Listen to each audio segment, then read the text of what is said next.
South ఇండియాలోనే biggest sorry store మన Varahi silks మన విజయవాడ ఎంజీ రోడ్ లో డిసెంబర్ 4వ తారీఖున ఘన ప్రారంభం.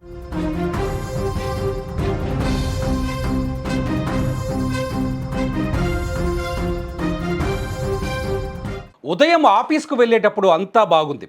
సాయంత్రం ఇంటికి వచ్చి చూసేసరికి గుండె పగిలే దృశ్యం కనిపించింది. ఓవైపు రక్తపు మడుగులో కన్నబిడ్డ, మరోవైపు ఉరికొయ్యకు వేలాడుతున్న భార్యను చూసి ఆ అధికారి హడలిపోయారు. అనంతపురం జిల్లాలో జరిగిన ఈ ఘటన స్థానికంగా తీవ్ర కలకలం రేపింది. కర్నూలు జిల్లా తాడిమర్రికి చెందిన రవి ప్రస్తుతం అనంతపురం జిల్లా రామగిరిలో డిప్యూటీ తహసీల్దార్గా విధులు నిర్వహిస్తున్నాడు. 5 ఏళ్ల క్రితం ఇతనికి అమూల్యతో వివాహం జరిగింది. వీరికి 3.5 ఏళ్ల కుమారుడు సహర్ష ఉన్నాడు. ఉద్యోగరీత్యా రవి తన కుటుంబంతో కలిసి అనంతపురంలోని శారదానగర్లో నివాసం ఉంటున్నాడు. గురువారం ఉదయం రవి యథావిధిగా తన విధులకు హాజరయ్యేందుకు ఆఫీస్కు వెళ్ళాడు. సాయంత్రం పని ముగించుకొని ఇంటికి చేరుకున్నాడు. ఎంతసేపు కాలింగ్ బెల్ కొట్టినా, తలుపు తట్టినా లోపలి నుంచి ఎలాంటి స్పందన రాలేదు. దీంతో అనుమానం వచ్చిన రవి పక్కనే ఉన్న కిటికీలోంచి లోపలికి చూశాడు.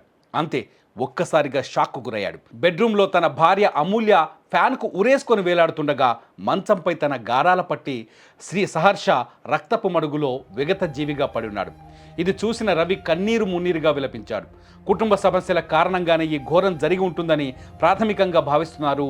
అమూల్య క్షణికావేశంలో తన కొడుకును చంపి ఆపై తాను కూడా ఆత్మహత్య చేసుకుని ఉంటుందని పోలీసులు అనుమానిస్తున్నారు. అయితే అమూల్య స్వయంగా ఆత్మహత్య చేసుకుందా లేక దీని వెనక ఏదైనా కారణం ఉందా, హత్య జరిగిందా అనే కోణంలోనూ అనుమానాలు వ్యక్తమవుతున్నాయి. సమాచారం అందుకున్న వెంటనే పోలీసులు ఘటనా స్థలానికి చేరుకొని పరిస్థితిని సమీక్షించారు. మృతురాలు అమూల్య తల్లిదండ్రుల ఫిర్యాదు మేరకు కేసు నమోదు చేశారు. డీఎస్పీ శ్రీనివాస్ ఆధ్వర్యంలో దర్యాప్తు కొనసాగుతోంది. పోస్టుమార్టం నివేదిక, విచారణ అనంతరం పూర్తి వివరాలు వెల్లడిస్తామని పోలీసులు తెలిపారు. పచ్చని కుటుంబంలో చోటు చేసుకున్న ఈ విషాదం శారదానగర్ వాసులను కంటతడి పెట్టించింది.